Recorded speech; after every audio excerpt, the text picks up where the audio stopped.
Leatherneck is the replacement Marine that replaced Gung-Ho in the G.I. Joe team. He came in the 1986 line of Joes, which featured a lot of replacement, like Dial Tone in replacement of Breaker, Sci-Fi in replacement of Flash, Beachhead in replacement of Stalker, Lift Ticket in kind of a replacement of Wallbill, Lifeline, kind of replaced Doc, and so on. This is Hervé from Comic Book Bin, figurine since 2002. Let's figure out who Leatherneck really is. So Leatherneck is one of the shortest Joes so far. That's not how most of us pictured him. We thought he was like as big as Gung-Ho, because in the cartoon, like many of the other Marines, he seemed like he was a beefy guy, tough guy, and I still believe he's tough. He's just not that big in figure form. He's a Marine, just like Gung-Ho, and here I've got the two versions of Gung-Ho, the retro Gung-Ho, which was created after many fans really disliked the first version, and the original classified Gung-Ho, whom I've renamed Gaucho. Now, if you don't know who Gaucho is one of the repaint of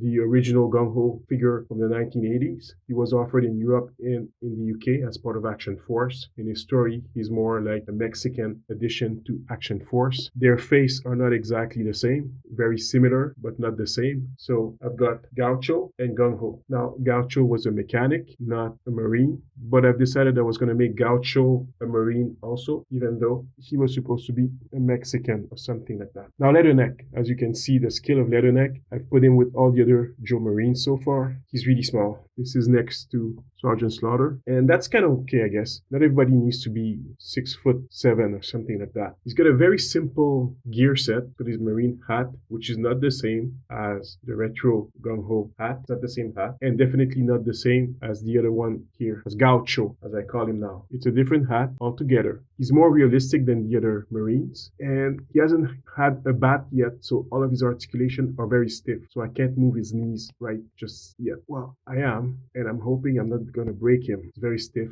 as you can see. So Leatherneck came with a wave that includes Dial Tone, the Saw Vipers, Zendar, very stiff arms. His build is much smaller. They could have used the same build that they've used for Falcon or Outback, or even Rock and Roll. He should have had one of those build here, but they decided to give him a smaller body. He doesn't have his glasses because I gave them to my custom shirt fuse. You can see that in the video. It's a bit funny when you hear what everybody says about the art in the backdrop. In the backdrop, there's like a space saucer that you can see, and people have said it's a mass device, Terradrome, you name it, they've named it. The backdrop is based on the G.I. Joe cartoon episode where Leatherneck, Dial Tone, and Wetsuit went into space. They were launched from the Seattle Needle, or something that looked like the Seattle Needle.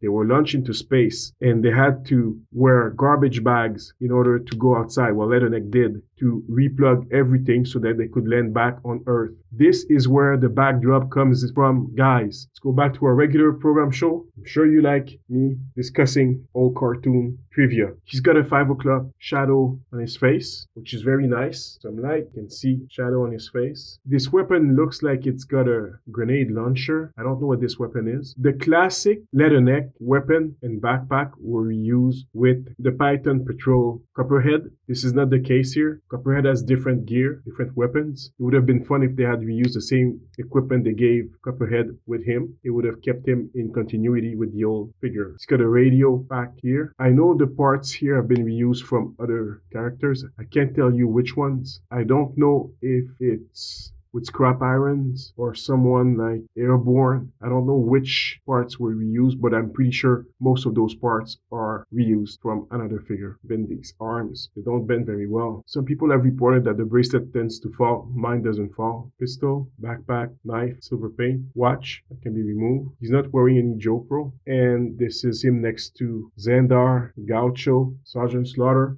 Gung-Ho, and obviously Dial Tone. He's a standard soldier. There's not much I can say about him. Can he shoot while on the ground? Yes, but he can't look up too much, and you cannot bend his stomach too much because of his vest. I think he's a good figure. He's not exceptional. He's your standard Joe or standard very short Joe, and that's good enough. This is Hervé from Comic Book Bin, figurine since 2002. Like and subscribe.